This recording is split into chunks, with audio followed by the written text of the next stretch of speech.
ഒരുപാട് പരാജയങ്ങൾക്ക് ശേഷം മമ്മൂട്ടി എന്ന നടൻ തിരിച്ചു വന്ന വർഷമായിരുന്നു 1987. ന്യൂഡൽഹി എന്ന ഒരു വലിയൊരു ബ്ലോക്ക് ബസ്റ്റർ സിനിമയിലൂടെ മമ്മൂട്ടി ഒരു മെഗാസ്റ്റാറായി മാറി എന്ന് പറയാം. അതിനു മുമ്പും ഹിറ്റുകളുണ്ട്, അതിനു മുമ്പും അദ്ദേഹം ഒരു സ്റ്റാർ തന്നെയാണ്. എങ്കിലും ന്യൂഡൽഹി എന്നൊരു സിനിമ മമ്മൂട്ടിയുടെ ജീവിതത്തിൽ വരുത്തിയ മാറ്റങ്ങളെ കുറിച്ച് നമുക്കറിയാം. അപ്പൊ ഇന്നിപ്പോ ഞാൻ പറയാൻ പോണത് 1988 എന്നൊരു വർഷം, ആ വർഷത്തെ മമ്മൂട്ടിയുടെ സിനിമകളെ കുറിച്ചാണ്. Upgrade your vibe, yeah.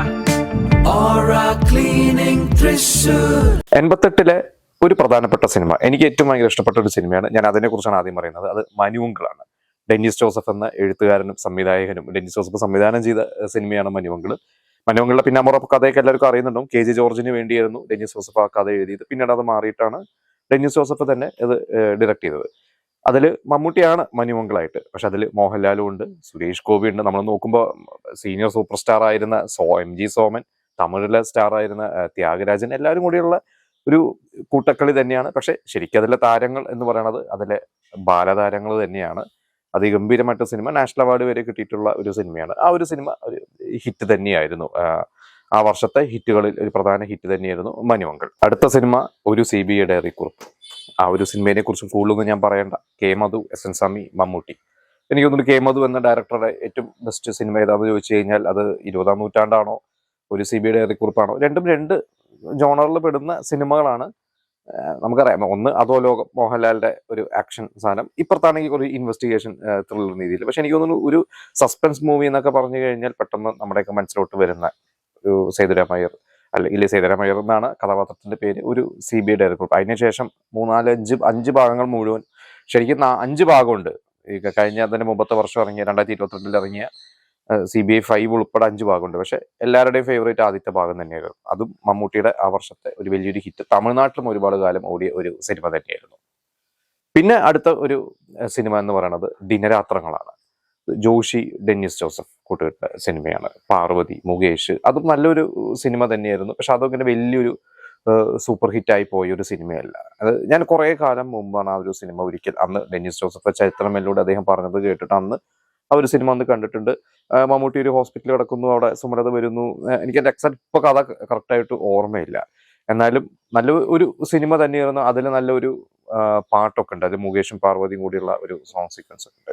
എന്തായാലും അവരുടെ ഒരു കൂട്ടുകെട്ടുന്ന നല്ലൊരു സിനിമ. പക്ഷേ മറ്റ് സിനിമകൾ പോലെ അങ്ങനെ ഒരു നമ്മൾ റിപ്പീറ്റ് ആയിട്ട് കാണുന്ന ഒരു സിനിമയോ അല്ലെങ്കിൽ അങ്ങനെ വലിയൊരു സൂപ്പർ ഹിറ്റോ സിനിമയായി മാറിയില്ല ദിനരാത്രങ്ങൾ. അടുത്ത സിനിമ വിചാരണ. CB മലയിലെ ഡയറക്ട് ചെയ്തൊരു സിനിമയാണ്. ലോഹിദാസ് എഴുതിയ സിനിമ. അതിന്റെ തൊട്ടുമുമ്പത്തെ വർഷം തനിയാവർത്തനം എന്നൊരു സിനിമയായിരുന്നു ഇവരുടെ കൂട്ടുകെട്ടിൽ വന്നിരുന്നത്. അതിലൂടെയാണ് ലോഹിദാസ് വരുന്നത്. അത് കഴിഞ്ഞിട്ട് ലോഹിദാസ് എഴുതാപ്പുറങ്ങൾ എന്നൊരു സിനിമയൊക്കെ ഉണ്ട്. അല്ല, മമ്മൂട്ടിയല്ല അഭിനയിച്ചിരിക്കുന്നത്, അതൊരു ഫീമെയിൽ ഓറിയന്റഡ് സുഹാസിനിയൊക്കെ അഭിനയിച്ചിട്ടുള്ള സിനിമയായിരുന്നു. അത് കണ്ടിട്ടുള്ള സിനിമയാണ് വിചാരണ. പക്ഷെ വിചാരണ സിനിമ അന്ന് തിയേറ്ററിൽ ഒരു പരാജയമായി പോയ ഒരു സിനിമയായിരുന്നു. നല്ലൊരു സിനിമയായിരുന്നു, പക്ഷെ അതൊരു പരാജയമായി പോയി. കുറച്ചൊരു സീരിയസ് കാര്യങ്ങളൊക്കെ ഉള്ളത് കൊണ്ടായിരിക്കാം അന്ന് വിചാരിച്ച പോലെ പ്രേക്ഷകർ അന്ന് തിയേറ്ററിൽ ആ സിനിമ ഏറ്റെടുത്തില്ല. അടുത്തത് IV ശശിയുടെ സിനിമ അബ്കാരി. മമ്മൂട്ടിയും രതീഷും ഒക്കെ അഭിനയിച്ചിട്ടുള്ള ഒരു സിനിമയാണ്. T. ദാമോദരന്റെ സ്ക്രിപ്റ്റ്. പക്ഷെ മറ്റ് IV ശശി, T. ദാമോദരൻ സിനിമകൾ പോലെ ഇതങ്ങനെ വലിയ ഒരു വിജയമായി മാറിയില്ല. ഇതിൽ രതീഷും നല്ലൊരു പ്രധാന കഥാപാത്രം ചെയ്തിട്ടുണ്ട്. ഞാൻ ആ സിനിമ പണ്ട് കണ്ടിട്ടുണ്ട്. അതിൽ ഈ പറഞ്ഞ ഇവർ രണ്ടുപേരും ഒരു ഫ്രണ്ട്സ് ആണ്. പിന്നീട് അവർ ഒരു വലിയ കാശുകാരാവുന്നതും അബ്കാരികളുടെ ഒരു കഥയാണ്. എനിക്ക് തോന്നുന്നു അന്ന് നമ്മുടെ കേരളത്തെ പിടിച്ചു കുലക്കിയ അന്നത്തെ ഒരു അബ്കാരിയുടെ ഒരു ഞാൻ കേട്ടിട്ടുള്ള ഒരു കഥയാണ്. ഒരു അബ്കാരി അദ്ദേഹത്തിന്റെ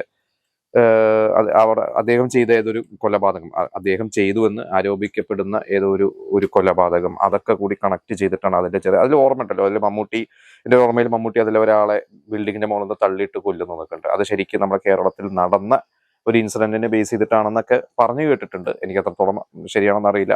കൂടുതൽ അതിനെ കുറിച്ച് അറിയുമെങ്കിൽ നിങ്ങളത് പറയണം. എന്തായാലും അബ്കാരി ഒരു T. ദാമോദരൻ ഒരു സിനിമ സ്ക്രിപ്റ്റ് തന്നെ. പക്ഷെ T. ദാമോദരന്റെ മറ്റ് സിനിമകൾ പോലത്തെ ഒരു പൊളിറ്റിക്കലോ അങ്ങനത്തെ കാര്യങ്ങളൊന്നുമല്ല. ഇതൊരു അബ്കാരി ബിസിനസ് ആ ഒരു പാറ്റേണിൽ പെട്ടെന്ന് സിനിമയാണ്. പക്ഷെ എന്തുകൊണ്ടോ അന്നത് വിചാരിച്ച പോലെ അത് തിയേറ്ററിൽ ഏറ്റില്ല. അടുത്ത സിനിമ എന്റെ വേറൊരു ഫേവറേറ്റ് സിനിമയാണ് സംഘം.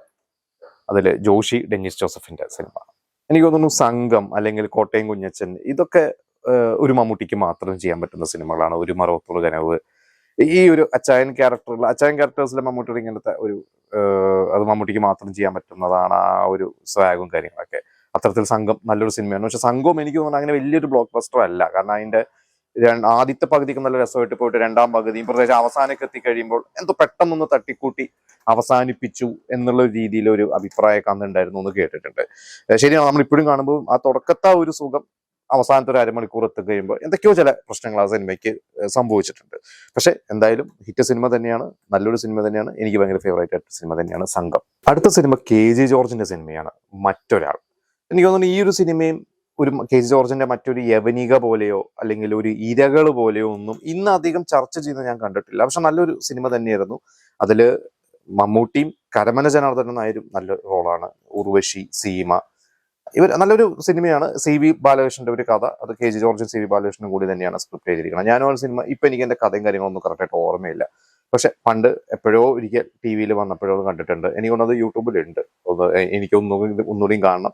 നിങ്ങളെല്ലാവരും സിനിമ കണ്ടിട്ടുണ്ടെങ്കിൽ അതിനെക്കുറിച്ചുള്ള നിങ്ങളുടെ അഭിപ്രായങ്ങൾ പറയണം. അടുത്ത സിനിമ മലയാളത്തിലെ ആ സമയത്തെ ഏറ്റവും വലിയ ബഡ്ജറ്റിൽ ഒരുങ്ങിയ ഒരു സിനിമയായിരുന്നു 1921.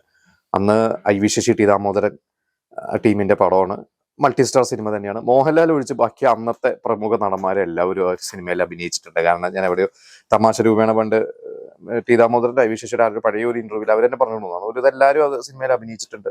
ഭയങ്കര ബഡ്ജറ്റ് സിനിമയായിരുന്നു. എനിക്ക് 1.25 കോടി രൂപ എന്തോ ആയിരുന്നു അന്ന് ആ സിനിമയുടെ ബഡ്ജറ്റ് ഉള്ളത് അന്നത്തെ കാലത്ത്. അതൊരു ഓണം സീസണിലാണ് നടക്കുന്നത്, 88 ഓണം. അപ്പൊ അന്ന് 1921 വൈശാലിയും 2 സിനിമയും ആ ഓണത്തിനുണ്ട്. ആര്യൻ സിനിമ ആ ഓണത്തിനുണ്ടായിരുന്നു. പക്ഷെ 1921 ഈ ഒരു ബഡ്ജറ്റ് കാരണം ആ ഒരു സിനിമ അങ്ങനെ ഒരു ഹിറ്റ് സ്റ്റാറ്റസിലേക്ക് പോയില്ല. മുടക്ക് മുതലൊക്കെ കിട്ടിയെന്ന് തോന്നുന്നു, പക്ഷെ അങ്ങനെ ഒരു ബ്ലോക്ക് ബസ്റ്ററിലേക്ക് പോയില്ല. വൈശാലി പിന്നെയും കളക്ട് ചെയ്തു, ആര്യനും നന്നായിട്ട് ലാഭം ഉണ്ടാക്കിയ ഒരു സിനിമയാണ്. പക്ഷെ 1921 പിന്നെ അതിന്റെ ഒരു സബ്ജക്റ്റും കാര്യങ്ങളും ഒരു ഫെസ്റ്റിവലിലൊക്കെ ഇറങ്ങുന്ന ഒരു സിനിമ ആയതുകൊണ്ടൊക്കെ കൂടിയായിരിക്കും ആളുകൾ ഒരു റിപ്പീറ്റ് ഓഡിയൻസ് വന്നത് മറ്റ് സിനിമയ്ക്ക്. നേരത്തെ ഞാൻ പറഞ്ഞ വൈശാലിക്കോ അല്ലെങ്കിൽ ആര്യനോ ഒക്കെ ആയതുകൊണ്ടായിരിക്കും 1921 അങ്ങനെ ഒരു വലിയൊരു ബ്ലോക്ക് ബസ്റ്ററായി പോവാതിരുന്നത്. പക്ഷെ എങ്കിലും നല്ല ഒരു സിനിമ തന്നെയാണ്. മമ്മൂട്ടിയുടെ ഗംഭീരമായിട്ടുള്ള ഒരു ക്യാരക്ടർ തന്നെയായിരുന്നു. അടുത്ത സിനിമ വീണ്ടും ജോഷി, മമ്മൂട്ടി, ഡെന്നിസ് ജോസഫ് കൂട്ടുകെട്ട സിനിമയാണ് തന്ത്രം. ശരിക്കും ആ വർഷം 88 എന്ന് പറയുന്ന ഒരു വർഷം 3 സിനിമകൾ ഈ ഒരു ടീമിന്റെ റിലീസായിട്ടുണ്ട്. എന്തായാലും ഈ തന്ത്രം നല്ലൊരു സിനിമ തന്നെയായിരുന്നു. അത് കുഴപ്പമില്ലാതെ ഒരു ഹിറ്റ് സ്റ്റാറ്റസ്, വലിയ ബ്ലോക്ക് ബസ്റ്റർ അല്ല, പക്ഷെ ഒരു ഹിറ്റ് സ്റ്റാറ്റസിൽ ഇടം നേടിയിട്ടുള്ള സിനിമയായിരുന്നു. മമ്മൂട്ടിയും ഉർവശിയും പ്രധാന കഥ, പിന്നെ രതീഷും നല്ലൊരു ക്യാരക്ടർ ചെയ്തിട്ടുണ്ട്. അടുത്ത സിനിമ IV ശശിയുടെ സിനിമ, ലോഹിദാസ് എഴുതിയ സിനിമ. ലോഹിദാസ് IV ശശി ഒന്നിക്കുന്ന ആദ്യത്തെ സിനിമയാണ് മുക്തി. അല്ലെങ്കിൽ മമ്മൂട്ടി, ഉർവശി, റഹ്മാൻ, അങ്ങനെ വലിയ സ്റ്റാർ കാസ്റ്റ് ആണ്. ആ സിനിമയും കുഴപ്പമില്ലാതെ പോയ ഒരു സിനിമ തന്നെയായിരുന്നു. ആ ഒരു സിനിമയ്ക്ക് ആദ്യം ഇടാൻ വെച്ചിരുന്ന പേരായിരുന്നു കിരീടം. അന്ന് ലോഹിദാസ്, എനിക്ക് കിരീടമാണോ അതോ മുൾക്കിരീടമാണോ, എന്തായാലും കിരീടം എന്നൊരു പേര് ഈ ഒരു സിനിമയ്ക്കായിരുന്നു അന്ന് ലോഹിദാസ് പ്ലാൻ ചെയ്തത്. പക്ഷെ അന്ന് IV ശശിക്ക് അത് ഇഷ്ടപ്പെടാത്തതുകൊണ്ടാണ് അത് മാറ്റി മുക്തിയാക്കിയതും പിന്നീടാണ് സിബിമലയിൽ ആ ഒരു പേരെടുത്ത് കിരീടമാക്കിയതും.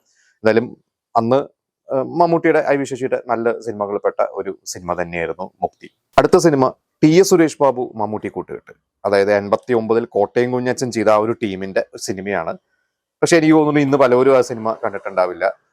എനിക്കും അതിന്റെ കഥയും കാര്യങ്ങളൊക്കെ മറന്നുപോയി. പണ്ട് എപ്പോഴോ കണ്ടിട്ടുള്ളതാണ്. ശംഖുനാഥം എന്നാണ് സിനിമയുടെ പേര്. പാപ്പനംകോട് ലക്ഷ്മണൻ എന്ന് പറഞ്ഞാൽ വളരെ സീനിയർ ആയിട്ടുള്ള റൈറ്റർ ആയിരുന്നു. പാപ്പനംകോട് ലക്ഷ്മണനെ കുറിച്ച് ഡെന്നിസ് ജോസഫ് അദ്ദേഹത്തിന്റെ ചരിത്രമിലൂടെ പറഞ്ഞ് നിങ്ങൾ പലരും കേട്ടിട്ടുണ്ടോ. മലയാളത്തിൽ ഏറ്റവും കൂടുതൽ ഹിറ്റുകൾ കൊടുത്തിട്ടുള്ള 4 തിരക്കഥാകൃത്തുകൾ എടുത്തു കഴിഞ്ഞാൽ അതിലൊന്ന് പാപ്പനംകോട് ലക്ഷ്മണനാണെന്നാണ് ഡെന്നിസ് ജോസഫ് പറഞ്ഞിരിക്കുന്നത്. പക്ഷെ അദ്ദേഹം 70s 80s ഒക്കെ തുടക്കമുള്ള ഒരുപാട് ഹിറ്റുകൾ കൊടുത്തിട്ടുള്ള ഒരു റൈറ്ററായിരുന്നു. അദ്ദേഹം എഴുതിയ ഒരു സിനിമയായിരുന്നു അത്, ശംഖുനാഥം. പക്ഷെ ആ സിനിമ അന്ന് തിയേറ്ററിക്കലി ഫ്ലോപ്പ് ആയിരുന്നു. ഇത് കഴിഞ്ഞിട്ടാണ് പിന്നീട് TS സുരേഷ് ബാബു എന്ന് പറഞ്ഞൊരു വ്യക്തിയോട് മമ്മൂട്ടിക്ക് ഭയങ്കര ഇഷ്ടമായിരുന്നു. അങ്ങനെയാണ് അദ്ദേഹത്തിനെ ഒന്ന് രക്ഷപ്പെടുത്താൻ വേണ്ടിയാണ് ഡെന്നിസ് ജോസഫിനോട് പറഞ്ഞ് ഒരു സ്ക്രിപ്റ്റ് കൊടുത്തത്. അങ്ങനെയാണ് പിന്നീട് കോട്ടയം കുഞ്ഞച്ചൻ സംഭവിച്ചിട്ടുള്ളത്. എന്തായാലും ഈ സിനിമ ശംഖുനാഥം നിങ്ങൾ കണ്ടിട്ടുണ്ടെങ്കിൽ അതിന്റെ മറ്റു കഥയും കാര്യങ്ങളൊക്കെ നിങ്ങളൊന്ന് പറയാം. എനിക്ക് ഒരു സീരിയസ് മോഡിലുള്ള ഒരു സിനിമ തന്നെയാണത്. അടുത്തത് എന്റെ വളരെ ഫേവറേറ്റ് സിനിമ, സിബി മലയിൽ എന്ന സംവിധായകന്റെ ആദ്യത്തെ ഒരു സൂപ്പർ ഹിറ്റ് എന്ന് തന്നെ പറയാം. ആദ്യത്തെ 100 ദിവസത്തെ സിനിമയാണ്. അതാണ് ഓഗസ്റ്റ് 1. അതിഗംഭീരമായിട്ടുള്ള SN സ്വാമിയുടെ ഗംഭീരമായിട്ടുള്ള സ്ക്രിപ്റ്റ്, ഒന്നും പറയാനില്ല. അതില് മമ്മൂട്ടിയാണ് പെരുമാൾ നായകനെങ്കിലും എനിക്ക് തോന്നുന്നു അപ്പുറത്ത് കൂടുതൽ സ്ക്രീൻ സ്പേസ് ചിലപ്പോൾ ഉണ്ടാവുന്നത് സുകുമാരനാണ്. കാര്യം മമ്മൂട്ടിയ സിനിമയിൽ ഏകദേശം ഒരു 50 മിനിറ്റ് ഒക്കെ ആയിട്ടാണ് വരണം. അതുവരെ സുകുമാരൻ തന്നെയാണ്. സുകുമാരനുണ്ട്, പ്രതാപചന്ദ്രൻ, ഒരുപാട് പേരുണ്ട്, കൊല്ലം തുളസി, KPSC സണ്ണി, എല്ലാവരെയും ഒരു പൂണ്ടുവളയാട്ടം തന്നെയാണ് ആ ഒരു സിനിമ. ക്യാപ്റ്റൻ രാജു, ഉർവശി, ജഗതി ശ്രീകുമാർ, നല്ലൊരു സിനിമ തന്നെയാണ്. പിന്നീട് അതിന്റെ തുടർച്ചയായിട്ട് കുറെ വർഷം കഴിഞ്ഞിട്ട് ഓഗസ്റ്റ് 15 എന്നൊരു പേരിൽ വന്നു. പക്ഷേ ഇതിന്റെ ഒന്നും അടുത്തെത്തിയില്ല ആ സിനിമ. പിന്നെ പെരുമാൾ എന്ന് പറഞ്ഞ ഒരു ക്യാരക്ടർ നേരത്തെ ഞാൻ പറഞ്ഞ പോലെ അത് മമ്മൂട്ടിക്ക് മാത്രം ചെയ്യാൻ പറ്റുന്ന, മോഹൻലാൽ ആണെങ്കിൽ അത് വേറെ തരത്തിലായിരിക്കും. പക്ഷെ മമ്മൂട്ടി അതിന് വേറൊരു ടൈപ്പ് ഓഫ് മാനറിസംസ് ഒക്കെ വെച്ചിട്ട് മമ്മൂട്ടിയുടേതായ ഒരു രീതിയിൽ ആ സിനിമ അവതരിപ്പിച്ചു. അങ്ങനെ എന്തായാലും സൂപ്പർ ഹിറ്റ് സിനിമയാണ്. സിബി മലയിലും മമ്മൂട്ടിയുടെയും സൂപ്പർ ഹിറ്റാണ് ഓഗസ്റ്റ് 1. ഇത്രയും സിനിമകളാണ് ആ വർഷം മമ്മൂട്ടിയായിട്ട് ഇറങ്ങിയത്. അതിൽ എൻ്റെ ഫേവറേറ്റ് സിനിമ ചോദിച്ചു കഴിഞ്ഞാൽ എനിക്ക് അതിൽ CBI പറയേണ്ടി വരും, ഓഗസ്റ്റ് 1 പറയേണ്ടി വരും, പിന്നെ മനുമംഗൾ എൻ്റെ വളരെ ഫേവറേറ്റ്. എനിക്ക് ഇതിനെക്കാട്ടൊക്കെ പെട്ടെന്ന് പറഞ്ഞു, കാരണം ഞാൻ ഏറ്റവും കൂടുതൽ എൻ്റെ കുട്ടിക്കാലത്ത് ഏറ്റവും കൂടുതൽ കണ്ടിട്ടുള്ള സിനിമയാണ് മനുമംഗൾ. ഒരുപക്ഷെ 90s കിഡ്സിന് എല്ലാവരുടെയും ഫേവറേറ്റ് സിനിമ തന്നെയായിരിക്കും മനുമംഗൾ. ഇനി നിങ്ങൾ നിങ്ങളുടെ ഫേവറേറ്റ് സിനിമകളും അന്ന് തിയേറ്ററിൽ കണ്ടിട്ടുള്ള ഓർമ്മകളും. ഞാൻ ഇതിൽ ഒരു സിനിമയും തിയേറ്ററിൽ പോയി കണ്ടിട്ടില്ല, അന്നൊക്കെ വളരെ ചെറിയ കുട്ടിയാണ്, തിയേറ്ററിൽ പോയി തുടങ്ങിയിട്ടില്ല. നിങ്ങൾ കണ്ടിട്ടുണ്ടെങ്കിൽ നിങ്ങൾ അതിൻ്റെ ഓർമ്മകൾ നമുക്ക് പങ്കുവയ്ക്കുക.